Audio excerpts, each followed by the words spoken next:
So we've got the repeating of the concentric circles. Bearing in mind, when this was made, few people could read or write. But to work this out, you have to be almost a mathematician. Because if you've got it wrong, you've got it wrong big time.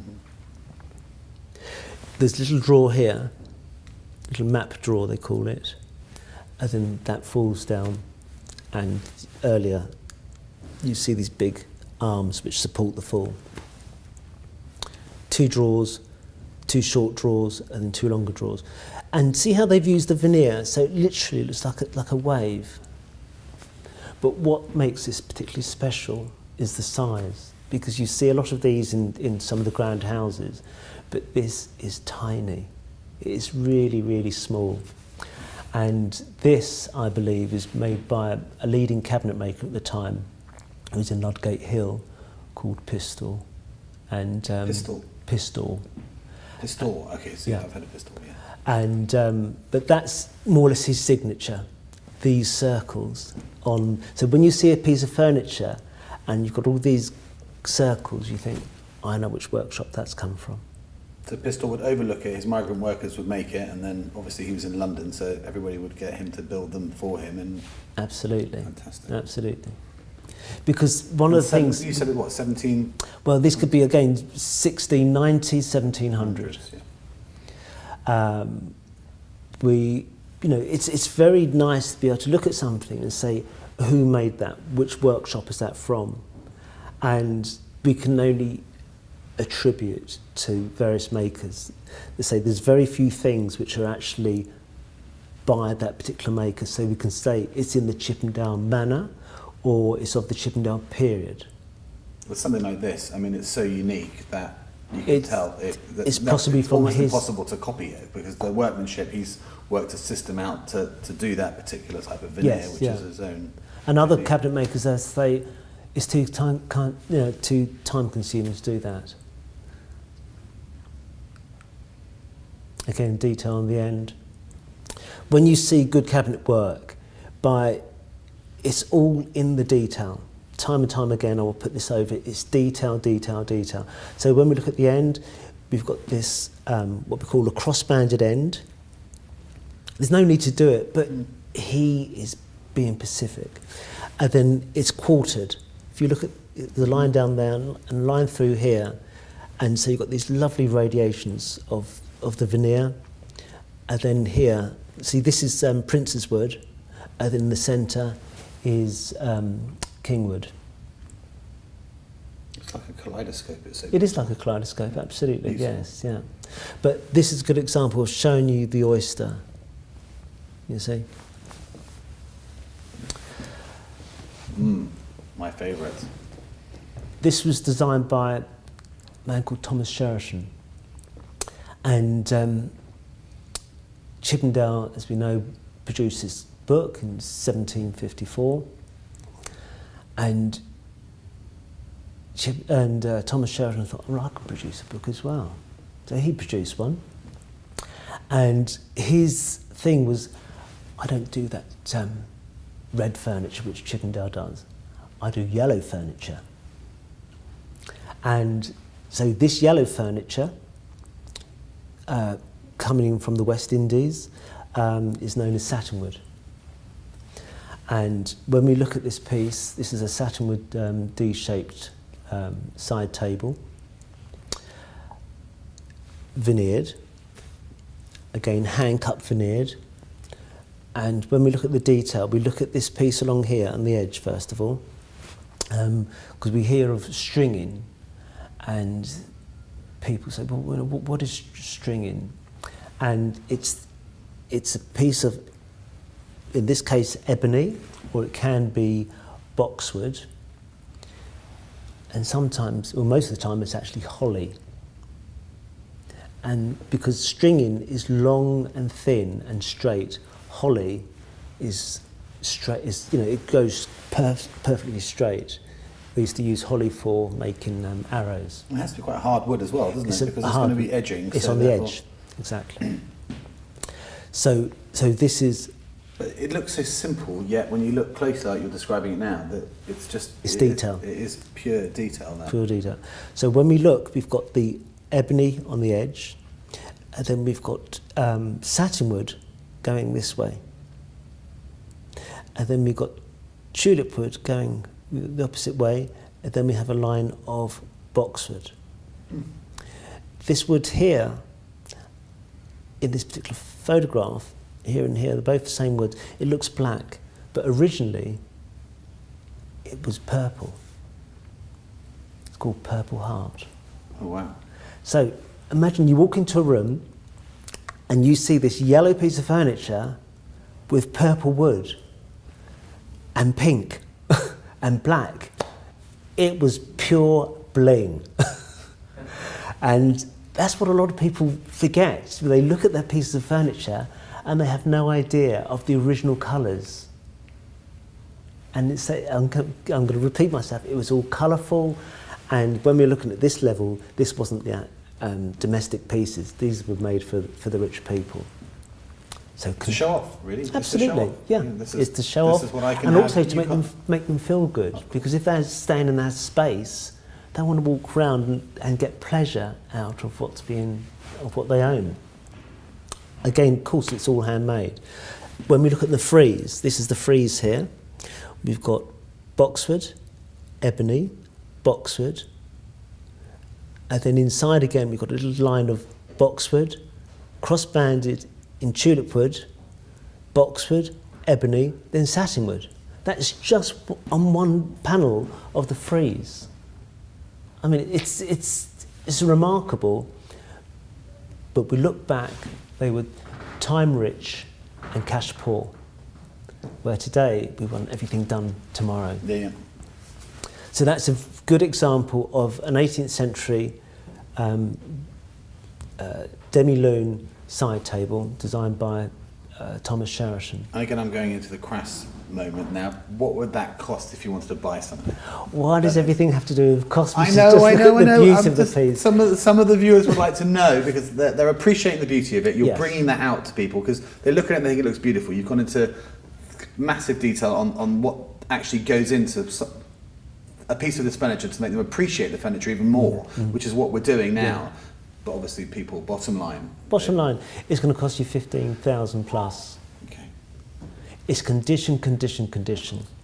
And what makes this special is, say, the condition is remarkable. You'll see one of these with a split top, walk away. Why buy something broken when you can buy something perfect? That's the secret. Always buy the best.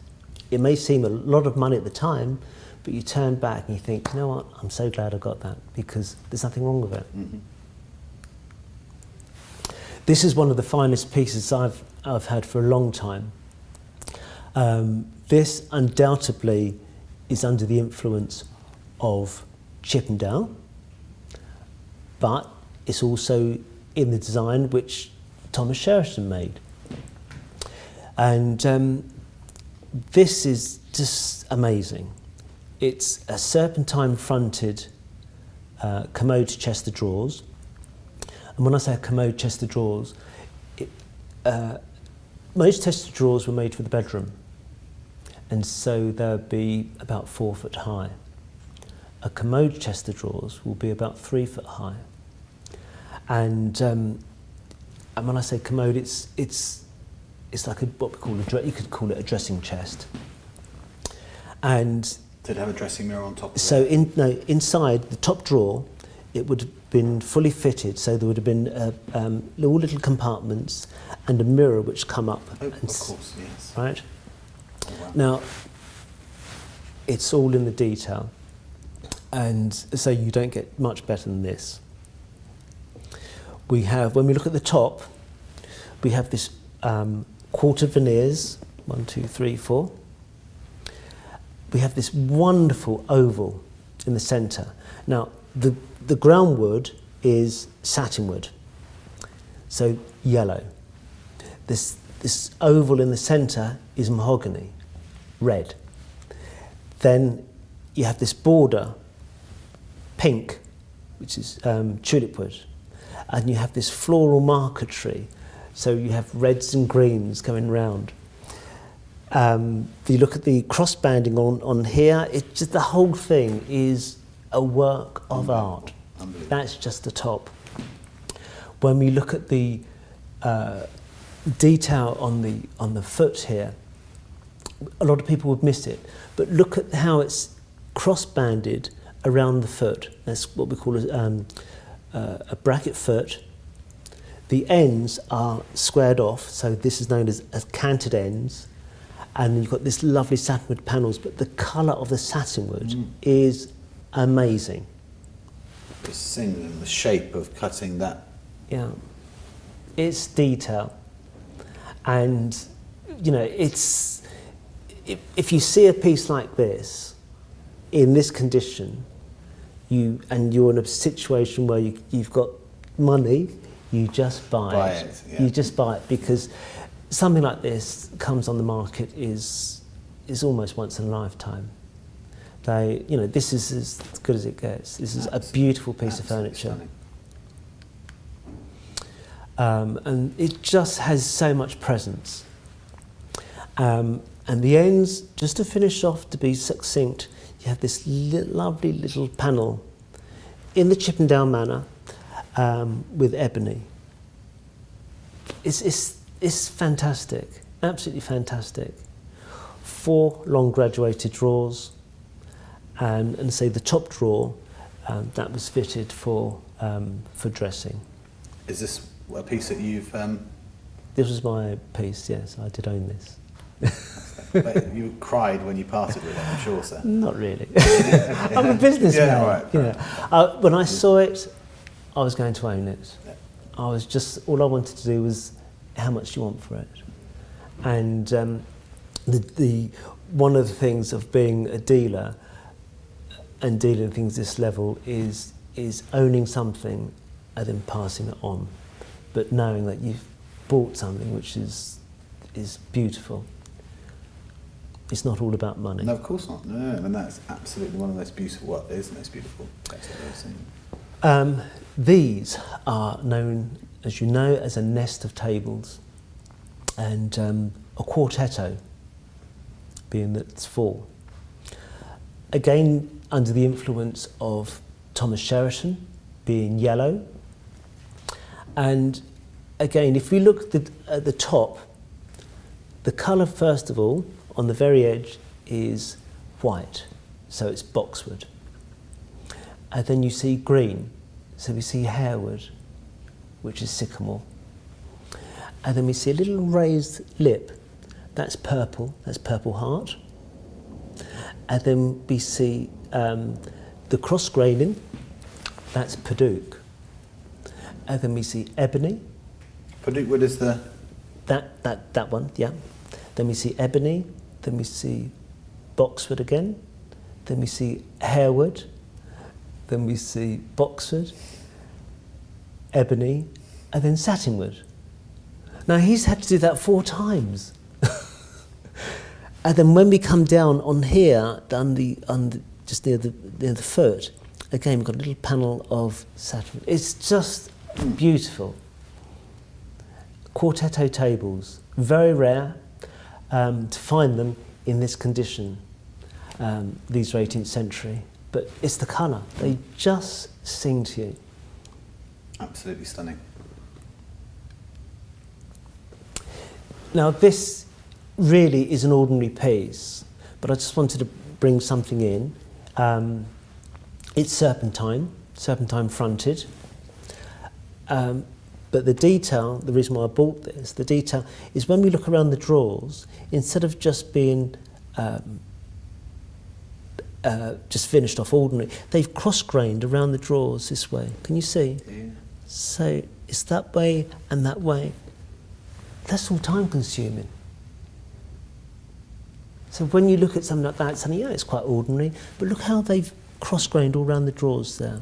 You stand on the original little bracket feet, oval-shaped toilet mirror, oval-shaped glass, with 3 drawers and little ivory handles. It's sweet. Again, the condition of this was remarkable. So this would have stood on a chest of drawers about 4 foot high.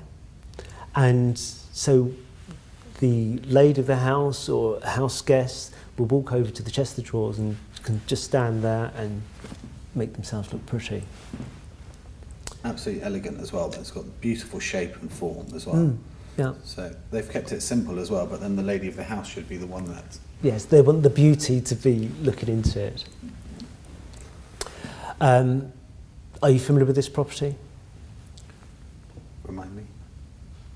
Leeds area?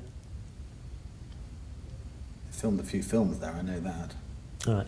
This was designed by Robert Adam. Oh, cool.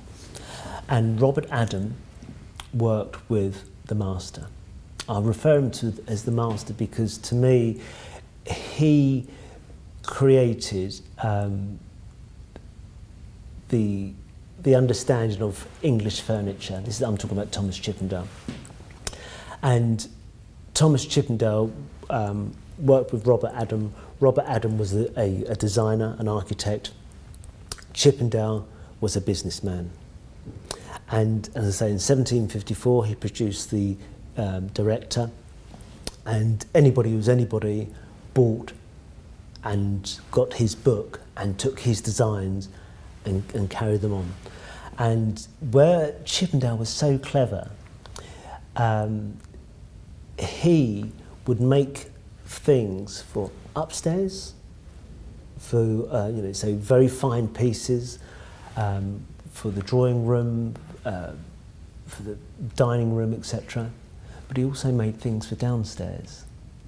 He designed stoves, he designed lavatories, carpets. He was a clever man. And when you go into Harewood House, you will see a lovely piece of furniture. And where Chippendale was clever, and when the LaSalle's weren't using that particular house or that particular room, he made covers to cover the pieces of furniture. And they found in our below stairs, in the cellars, they found all these covers and they couldn't work them out because they'd been there for so many years. They got damp and they were deteriorating. And then they suddenly realised that cover fits that desk and it fits that side cabinet. To keep the colours, I guess, to keep the colours. To retain the colour and keep the condition. And so when you bought a piece of furniture from Mr. Chippendale, he would charge you for every screw, every nail, and even the covers. So he was a clever man. He was a clever man. And so in my opinion, he was number one. Then there was Robert Adam, who was an architect.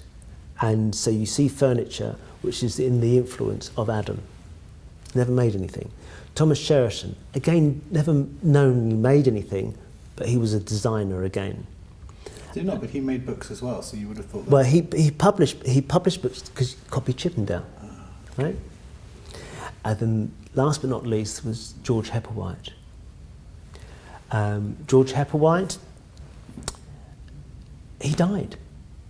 He died. His wife, Mrs. Hepplewhite, realised, she's got no money, so what can I do? So he had various designs. She put the designs together, published a book. It made Hepplewhite famous. So you've got those 4 magic names, and only one of them made furniture. Hepplewhite did make furniture, but his fame became with these publications, and they were publicists. So if they were into the 21st century, they'll all be on the internet and people will be copying their designs. And that's what they did then. But Chippendale, where he was so clever, he worked with all the top people because he moved down from Yorkshire into London and worked with all the top people. And those people, so whether it was Christopher Furlong or Mayhew and Ince, all these names, he worked with them. And so other cabinet makers could be working against, but he worked with them, got the best pieces, and so they were under his guise. So sometimes you look at a piece of furniture and you say, well, it's Chippendale period, it's in the book, but it's made by somebody else. And you think, yes, because I think he oversaw a lot of important pieces which are in and around the country. Migrant workers, this is Italian. It's still holding some colour. On the outside, we've got ebony. And we've got ivory, walnut. And inside this interesting timber, which we call palisander. So again, this would be like a mauve colour. We've got walnut on the outside, which is a very soft yellow. Ebony, which is black. It's again a riot of colours.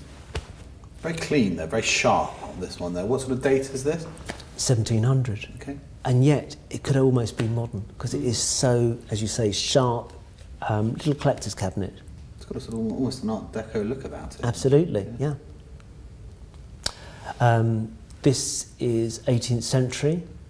The reason why I've included this, and obviously you can't get the scale of it. Actually, this mirror is huge.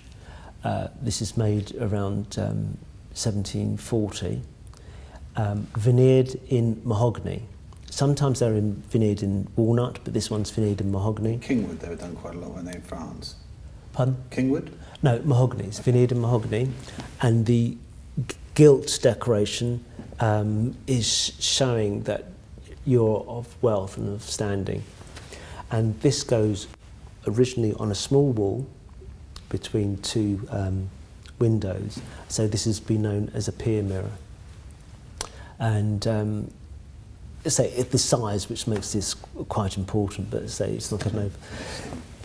You've got this exotic bird here, which is known as a ho-ho bird. And all this fresh is all hand done. It's beautiful. Really, really good example. Carved gilt work, or is it gesso? It's all hand carved. Oh wow! It's all hand carved. Now I brought this in because this particular tree, I think, is going to be so rare. When we look at our forests, and our forests were a really important part of the backbone of this country. And apparently, it's recorded in the Doomsday Book that pigs were actually more important than sheep at one stage, because the pigs, they would herd the pigs up and they would go into the forest and eat all the nuts and fatten them up and take them to market and slaughter them. Now, when we think, why I'm saying the forest is so important is it built the British Navy. It built all those wonderful medieval houses. The coppice made the tables and chairs and stools and fires, and the fires to stoke all the ironworks, things like that. So Industrial Revolution. Absolutely. Yeah, yeah. And when we look at our indigenous trees, which this is, and now what's happening, because is it due to us? Some of them are dying. And this tree, do you know what this tree is? Have you worked it out yet? Oak. No. Oak has a slightly different canopy. This tree in the last 18 months has been on the news. Ash? And absolutely, yeah. And when you look at ash furniture, it had this wonderful grain to it. And if it carries on and ash is suddenly wiped out, anything made of ash will be at a huge premium. Yeah. A huge premium. It's a beautiful tree. It has a wonderful shape to it. And so look after our trees. And when we look at veneered pieces of furniture, not all of it, I've shown you some high-end pieces, but not all of it was high-end. I have a little quote on my website saying, "Save a tree, buy an antique." Absolutely, So that's very good. That's good. I had that right from the beginning because I believe in it. I mean, not passionately about trees as you are, but I'm learning now, and you can appreciate a little bit more with the amount of beautiful workmanship that goes into these pieces of furniture with all the different types of wood that are used. But see, again, just looking back, retrospective, if we look back, and in the 19th century, beginning of the 19th century, cabinet makers started to take their eye off the ball. The class system was changing, and then we've got it's the end of the Regency period, the beginning of the Victorian period, and for people, just the middle classes were rising up, and to show their wealth, instead of initially having just a few pieces which were beautifully made, beautifully designed, they were going for quantity. And when you go for quantity instead of quality, that's, in my opinion, when your eye's taken off the ball. And so gradually, if you look at the mid-Victorian houses, part of the beginning of the Industrial Revolution, and things were being made on machine made instead of handmade. And so suddenly people were all having this redwood furniture, and it became more and more popular. Is that good or bad? You tell me. Well, the fashion now, I mean, being an auctioneer, they call it brown furniture, but it's actually red furniture, is going down in value. It's going down in value. Popularity is waning on that particular, which is a real shame, because the workmanship's still good compared to now, but from what you've been describing and showing us earlier, it's just a different class. Absolutely. So, in my opinion, I think it's best to have less is more, and have, if you can afford those bespoke pieces, so you have an individuality. Well, I have to say, it's been absolutely fascinating, Lennox. Thank you so much